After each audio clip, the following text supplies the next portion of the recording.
Hello everyone, welcome to Advait education. तो एक छोटा सा कॉन्सेप्ट आपको बताऊंगा जिससे आपका पावर जनरेशंस के सारे क्वेश्चंस क्रैक हो जाएंगे। ठीक है। अब कॉन्सेप्ट ये है, देखो यहाँ पे क्वेश्चन ये पूछा गया है कि मैक्सिमम डिमांड 2 किलोवाट आपको दिया गया है। डेली एनर्जी जो प्रोड्यूस कर रहा है वो प्लांट, वो आपको 30 यूनिट दिया गया है। 30 यूनिट का मतलब 30 किलोवाट आवर। ठीक है। 1 kWh equal to 1 unit.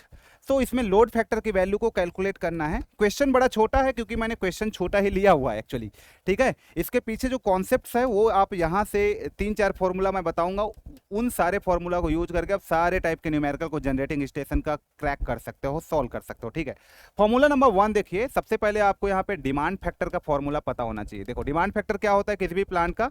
Demand factor जो होता है वो आपका मैक्सिमम डिमांड और कनेक्टेड लोड का रेशियो होता है। अब मैक्सिमम डिमांड आपको पता है कि भाई बहुत सारे मैं आपको लोड दे देता हूं। लेट से आपको मैं कनेक्टेड लोड दे देता हूं कि भाई 40 मेगावाट का मैंने आपको कनेक्टेड लोड दे दिया, 50 मेगावाट का एक लोड है मेरे पास, एक 60 मेगावाट का लोड है। तो ये सबको सम कर दूंगा तो वही मेरा कनेक्टेड लोड कहलाएगा। इन सारे लोड का सम कनेक्टेड लोड हो गया। तो these are the connected load. या अपने घर में जितने भी बल्ब होते हैं, जितने भी आपके हीटर होते हैं, फ्रिज होते हैं, टीवी होता है, ये सब लोड है। These are the connected load. Okay. तो इसमें मैक्सिमम डिमांड कौन सा है? 60 मेगावाट का है ना। तो 60 मेगावाट यहाँ पे इस कनेक्टेड लोड में जो जिसका वैल्यू सबसे ज्यादा है वही आपका मैक्सिमम डिमांड होगा। तो मैक्सिमम डिमांड और कनेक्टेड लोड क्या है आपको समझ में आ गया। तो पहला फॉर्मूला आपको ये याद रखना है। सेकंड आपको फॉर्मूला याद रखना है लोड फैक्टर। देखो यार, लोड फैक्टर जो होता है वो आपका एवरेज लोड और मैक्सिमम डिमांड का रेशियो होता है। ठीक है। अब मैक्सिमम डिमांड तो पता चली गया। एवरेज लोड को कैसे निकाला जाता है? तो एवरेज लोड को निकाला जाता है यहाँ पे एनर्जी डिवाइडेड बाय 24। यदि आपको यहाँ पे डेली एनर्जी बेसिस पे डेली एनर्जी पता है तो उसके बेसिस पे आप ऐसे 24 से डिवाइड कर दो। आप एवरेज लोड को यहाँ से भी निकाल सकते हो, ई डिवाइडेड बाई 24 इंटू 30। ये आपका हो जाएगा मंथली, क्योंकि आपने एक महीने का टाइम क्या रखा है? एक महीने का रखा है। तो मंथली बेसिस पे एवरेज लोड हो गया। और एवरेज लोड को ईयरली या पर एनम के बेसिस पे आप निकालना चाहते हो तो 365 डेज होता है और एक दिन में 24 आवर होता है। इसको आप सॉल्व करोगे तो ई डिवाइडेड बाई 8760 होगा।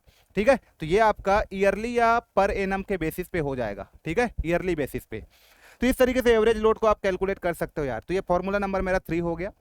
थर्ड फॉर्मूला के बाद चौथा फॉर्मूला जो मेरे पास आता है वो आपका डाइवर्सिटी फैक्टर होता है। डाइवर्सिटी फैक्टर ये क्या होता है? सम ऑफ इंडिविजुअल मैक्सिमम डिमांड और उस ग्रुप का जो मैक्सिमम डिमांड होता है उसको लिखा जाता है।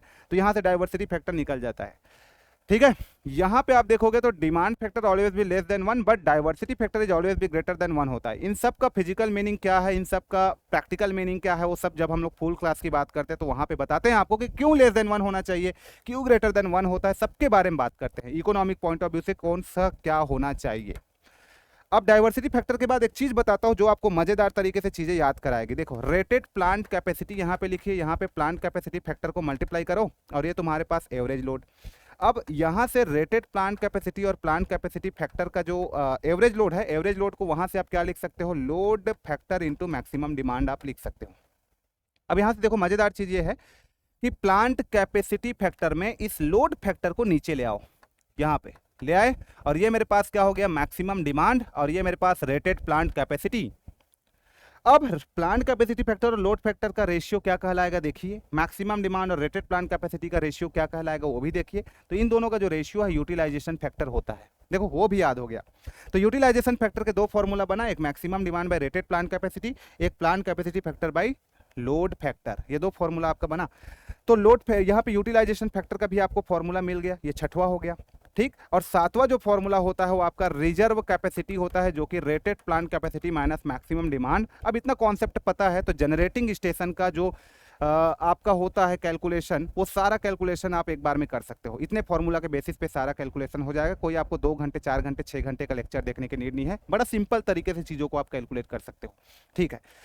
अब यहाँ पे एक क्वेश्चन थ्योरेटिकल और पूछा जाता है कि क्या होगा यदि रेटेड प्लांट कैपेसिटी है और मैक्सिमम डिमांड की वैल्यू बराबर हो जाएंगे। तो जब रेटेड प्लांट कैपेसिटी और मैक्सिमम डिमांड बराबर हुआ तो यूटिलाइजेशन फैक्टर की वैल्यू क्या हो गया? 1 हो गया। और जब यूटिलाइजेशन फैक्टर की वैल्यू 1 हो गया तो प्लांट कैपेसिटी फैक्टर और लोड फैक्टर ये भी बराबर हो जाएगा। इसका मतलब जब यूटिलाइजेशन फैक्टर की वैल्यू 1 है तो plant capacity factor load factor के बराबर होगा, rated plant capacity maximum demand के बराबर होगा। इन सारे पॉइंट्स को नोट डाउन करिए। Theoretical as well as numerically आप लोगों को पूछे जाते हैं। अब हम क्वेश्चन में आते हैं। क्वेश्चन बड़ा सिंपल है, यदि इतना चीजें आपको पता है तो इस क्वेश्चन को तो ऐसे ही उड़ा दोगे। लोड फैक्टर यदि आपको निकालना है तो लोड फैक्टर क्या होता है, देखो यहाँ पे फॉर्मूला मैंने लिखा हुआ है, average load by maximum demand का रेशियो होता है। एवरेज लोड की मैं बात करूं तो क्या दिया है, एवरेज लोड नहीं दिया है, क्या दिया है, एनर्जी दिया है। तो एनर्जी आप 24 आवर का एवरेज लोड को एनर्जी के फॉर्म में क्या लिख सकते हो, ई बाई 24। तो ये मेरे पास ई हो जाएगा डिवाइडेड बाई 24, ये एवरेज लोड को मैंने लिख दिया।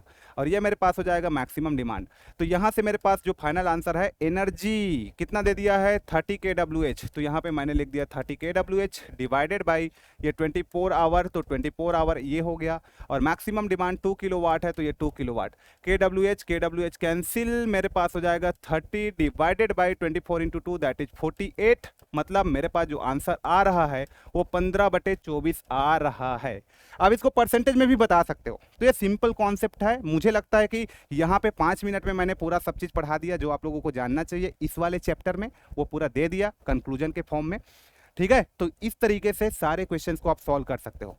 अब इंपॉर्टेंट ये है कि यदि आप लोगों को फुल कोर्स स्टडी करना है, फुल कोर्स के फॉर्म में चीज़ों को पढ़ना है, हर एक चीज़ को डीपली पढ़ना है, प्रैक्टिकल नॉलेज लेना है, प्रैक्टिकल अप्रोच में पढ़ना है, ठीक है, तो आप लोग हमारा जो संकल्प बैच है जो अभी करेंटली रनिंग है फॉर एसएससी जेई के लिए, वो आप लोग ज्वाइन कर सकते हो। ये लाइव क्लासरूम प्रोग्राम है, डबल ई ब्रांच के लिए हम लोगों ने इसको जस्ट लॉन्च किया हुआ है, जिसका भी ऑफर प्राइस है 4500 रुपीज़ ओनली।